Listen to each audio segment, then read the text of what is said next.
Barat lebih dari timur. The China virus. An ugly foreigner. Filipino little. Get the out of Canada.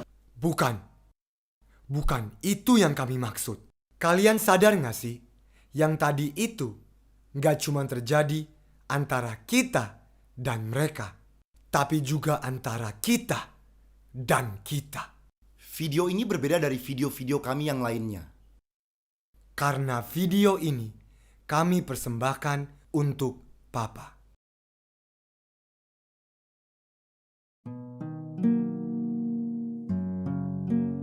Papa lahir di Maumere, Flores, Nusa Tenggara Timur.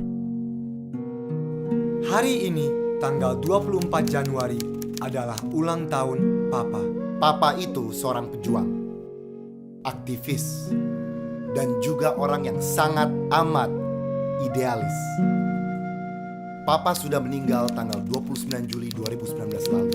Dan kami percaya, sebagai anak, tugas kami adalah untuk meneruskan warisan perjuangan Papa. Dan salah satu perjuangan Papa dari dulu itu adalah untuk memaksimalkan potensi orang-orang Indonesia Timur dan daerah Indonesia Timur.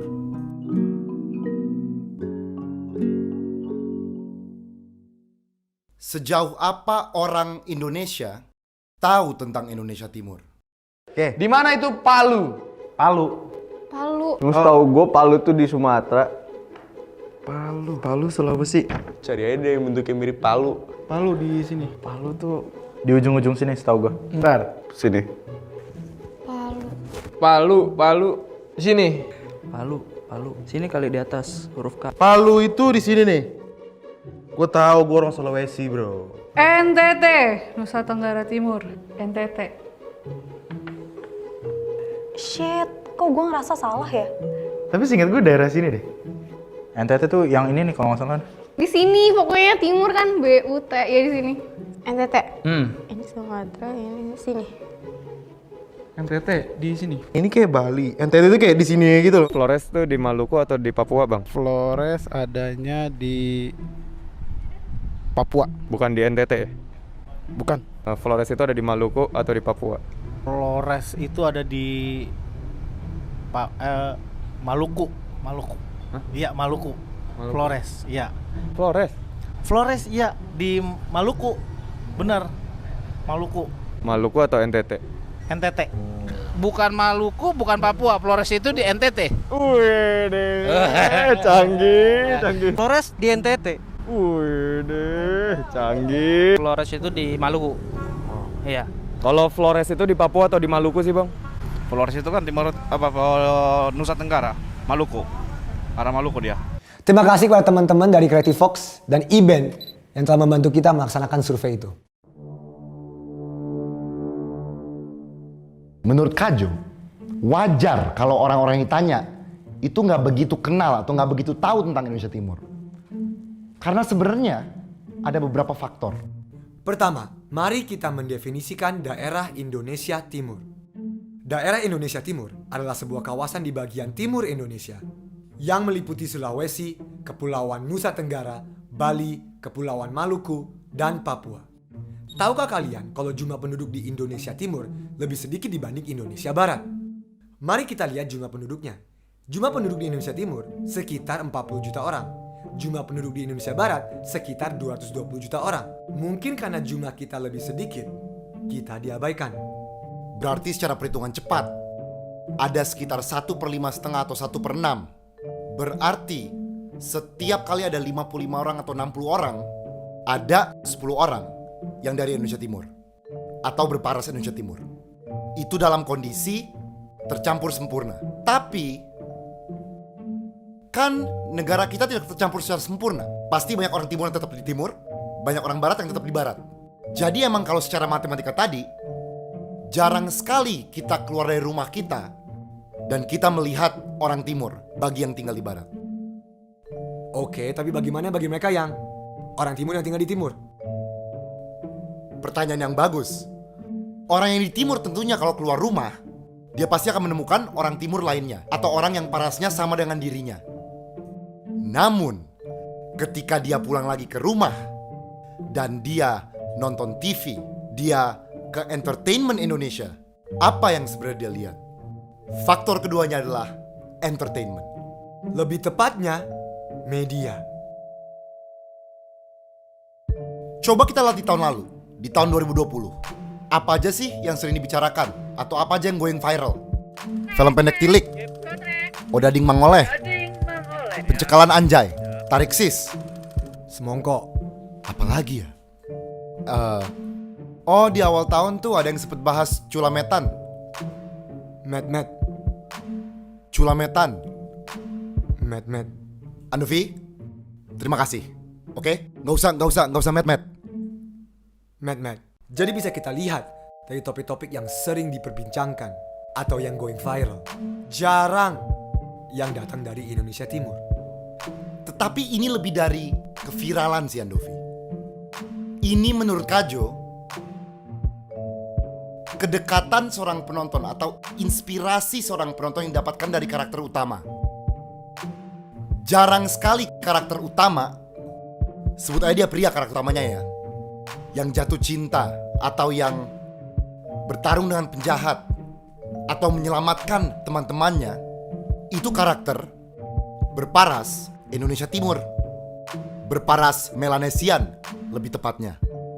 Selalu karakter-karakter yang heroik ini semua berparas barat. Nah, itu menurut Kajo juga sedikit bahaya bagi orang yang nonton entertainment. Stereotipe itu kebangun di otak mereka. Stereotipe bahwa orang berparas timur, orang berparas Melanesian tidak bisa menjadi hero. Oke Kajo, fair point. Dan mungkin karena kita jarang di highlight, bukannya kita bilang kita nggak pernah di highlight ya, tapi karena kita jarang di highlight, maka wajar saja kalau orang-orang tidak sejauh itu mengenal Indonesia Timur. Selain faktor-faktor yang sudah dibahas, mari kita bedah lebih lanjut. Pemerintahan. Kita kan satu Indonesia. Tetapi berapa sih orang Timur yang sebenarnya mengambil andil yang penting dan besar dalam pemerintahan negara Indonesia? Coba kita lihat posisi tertinggi di negara ini. Presiden. Dari 7 presiden yang negara Indonesia pernah miliki, hanya 1 yang dari Indonesia Timur, Pak Habibie. Itu pun cuma sebentar sih Andovi. Kajo, kita gak usah bahas tentang 1,5 sih Andovi sebenarnya, 1,5. Ada presiden kita yang sebenarnya setengah Bali. Siapa? Tebak, komen di bawah. Bagaimana dengan Wapres? Dari 12 Wapres yang pernah kita miliki, ternyata 2 dari mereka dari Indonesia Timur. Dan salah satunya juga Pak Habibie. Tapi itu gak sebentar kan? Gak usah kita bahas tentang intrinsik politik Indonesia. Ini sangat disayangkan. Karena seharusnya semua orang yang lahir di tanah yang sama memiliki hak yang sama. Tapi mungkin beberapa dari kalian di rumah tanya, Bang, masa kadang-kadang beberapa faktor tersebut Barat dari Timur? Kayak gitu nanya? Iya. Atau nggak kalau zaman sekarang HP. Bang, mari kita gali lebih lanjut alasan-alasan mengapa Barat lebih dari Timur. Mari kita lihat faktor kesejahteraan antara Indonesia Barat dibandingkan dengan Indonesia Timur. Kita lihat angka pendidikan. 5 daerah yang mendominasi buta aksara adalah Papua, NTB, NTT, Sulsel, Sulbar. Semua dari Indonesia bagian timur. Bagaimana dengan kesehatan? Angka kematian bayi di Indonesia bagian timur lebih buruk dibanding Indonesia bagian barat.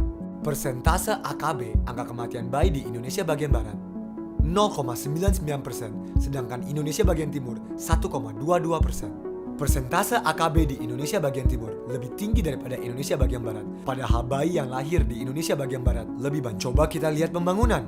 Dari 122 desa tertinggal yang ada di Indonesia, 102-nya ada di Indonesia bagian timur. Nah Kajo, dari semua faktor-faktor tersebut, apakah pemerintahan kita melakukan sesuatu tentang hal ini? Iya. Pemerintah sebenarnya udah melakukan sebuah usaha untuk ini. Usaha finansial. Pemerintah kita udah ngirim dana tambahan ke beberapa daerah di Indonesia Timur selama 20 tahun terakhir. Tapi kalau gitu, kenapa kondisinya masih seperti ini? Mungkin solusinya bukan cuma sekedar finansial. Ya makanya saya selalu bilang dimanapun kesempatan yang saya diberikan, saya selalu bilang bahwa jangan berikan kami apa-apa, jangan berikan kami uang, jangan berikan kami apa-apa. Itu nanti nomor kesekian lah. Berikan kami pendidikan yang layak, buat kami nyaman untuk dapat pendidikan. Mungkin harus lebih dari itu. Tetapi kalau menurut pemerintah dan perhitungan mereka, finansial adalah solusinya, kita harus benar-benar kawal uang kita. Betul. Sekarang tahun 2021 guys. Kalian bisa dengan mudah tahu beberapa dana yang dialokasikan untuk daerah kalian. Caranya mudah guys. Ini aksesnya.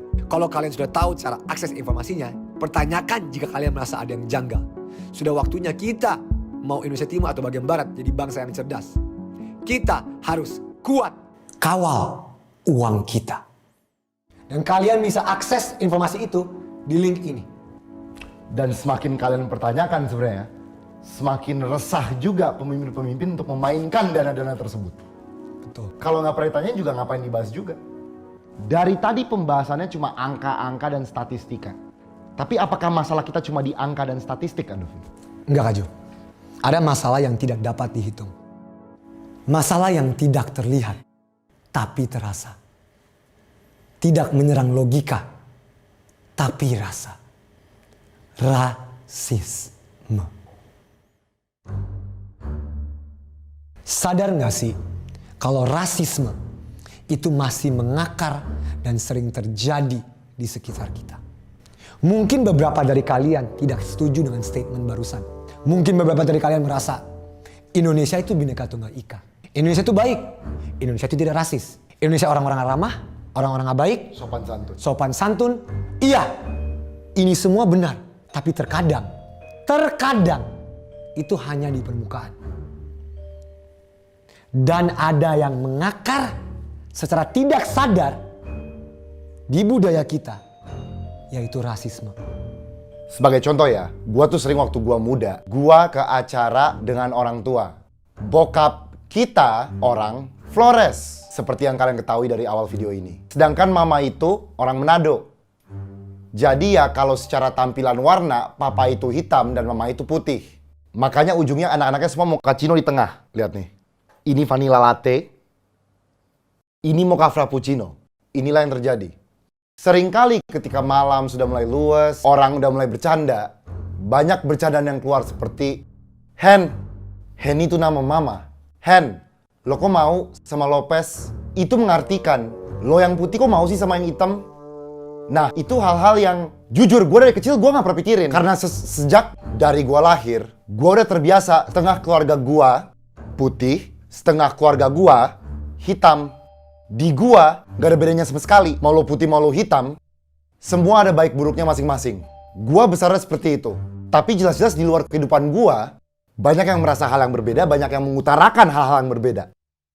Dan kalau kalian berpikir, mungkin itu cuma rasisme di generasi sebelumnya.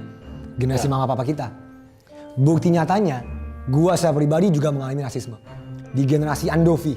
Contoh, Andovi masih inget, Andovi SMP di Jakarta. Hari pertama Andovi sekolah di SMP Andovi yang akan disebut nama sekolahnya. Andovi dikelilingi sama teman-teman Andovi. Andovi masih inget, jadi kan Andovi anak baru masuk di 2 SMP. Andovi masuk di 1 SMP, karena baru balik dari Denmark. Andovi didatengin 2 orang, mereka ngeludahin Andovi di sini.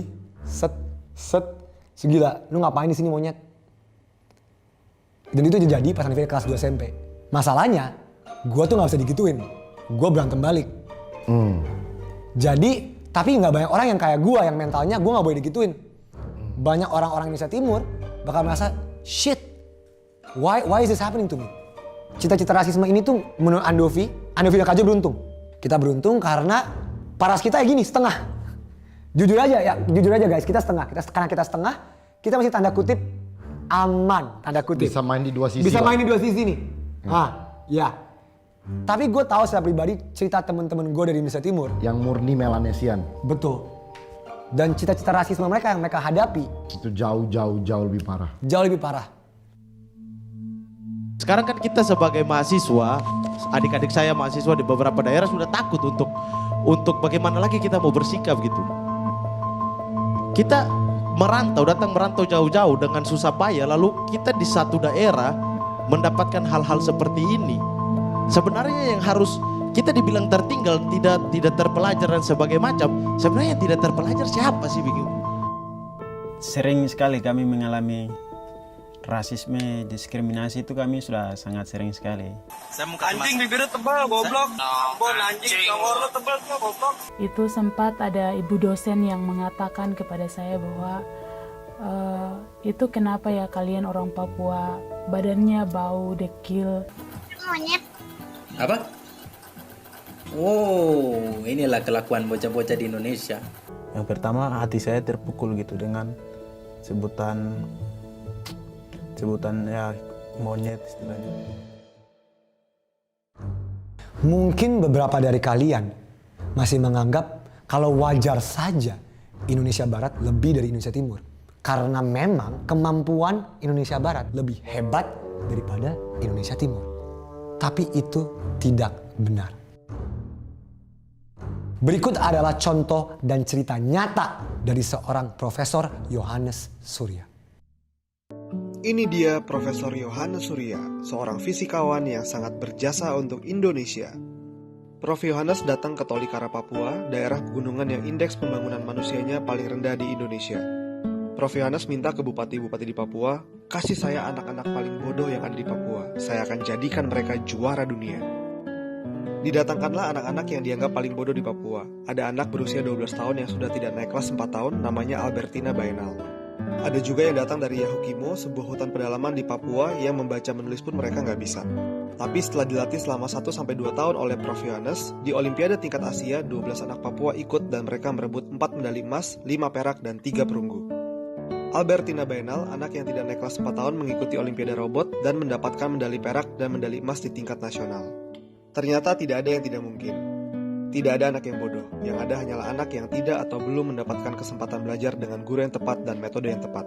Pak Yohanes Surya berhasil menunjukkan bahwa masalahnya itu bukan di tidak kemampuan, tapi karena mereka tidak dapat kesempatan.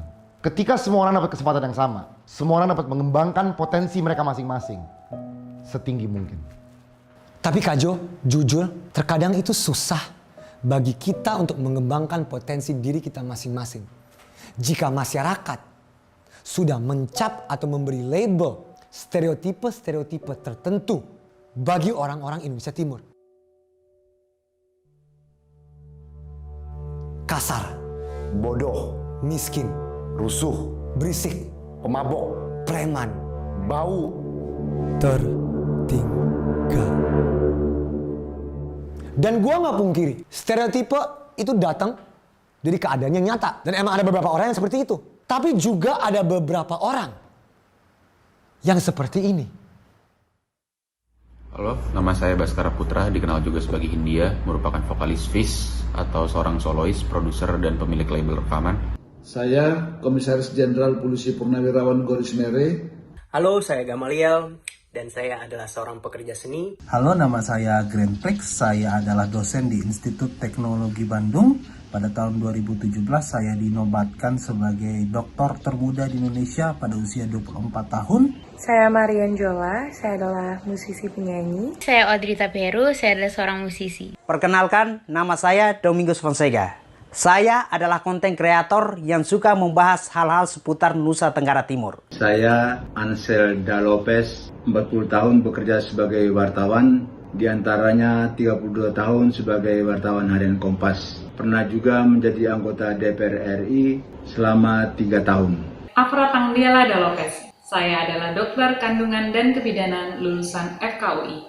Beta Jauhari Oratmangun, Duta Besar Republik Indonesia untuk Republik Rakyat Tiongkok Merangkap Mongolia. Salam sejahtera untuk kita semuanya. Saya Joni Plate, Menteri Komunikasi dan Informatika Republik Indonesia. Ibu saya berasal dari Rote, Indonesia Timur. Saya orang Flores NTT.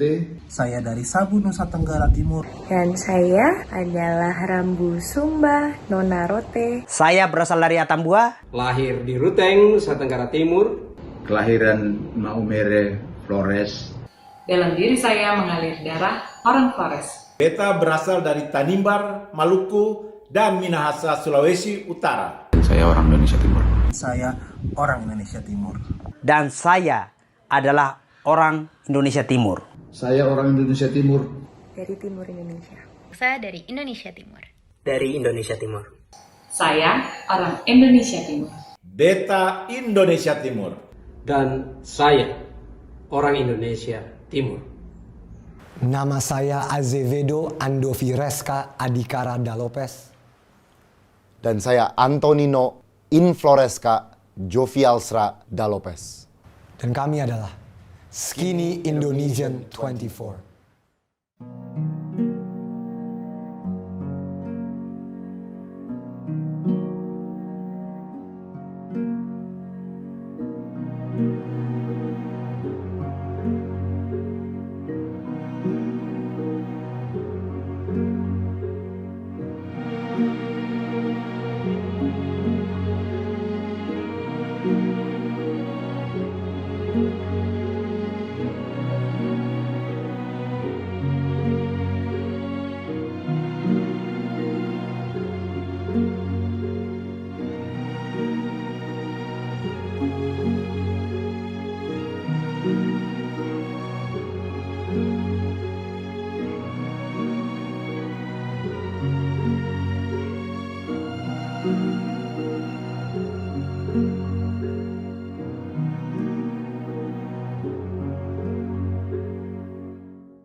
Oke guys, kita sadar nih ya, bahwa rasisme itu bukan hanya masalah yang dirasakan bagi orang Melanesia atau orang-orang Indonesia Timur, tapi juga dirasakan oleh satu Indonesia. Jadi kita menceritakan ini karena emang ini very personal to us. Ya. Kita mau cerita tentang our struggle sebagai orang-orang Indonesia Timur. Tapi gue tahu semua ras di Indonesia maupun itu minoritas atau mayoritas pasti pernah mengalami pengalaman-pengalaman yang buruk tentang rasisme. Kita mengakui struggle kalian. Hanya karena kita menceritakan struggle kita, bukan berarti kita mengucilkan struggle-struggle kalian. Jadi gue mau kasih pesan bagi orang-orang yang nonton video ini. Mau kalian orang Indonesia Timur atau orang Indonesia Barat atau ras-ras lain di Indonesia, minoritas apapun yang ada di Indonesia, ceritakan struggle kalian. Karena bersama kita bisa memecahkan masalah ini. Like, comment, subscribe.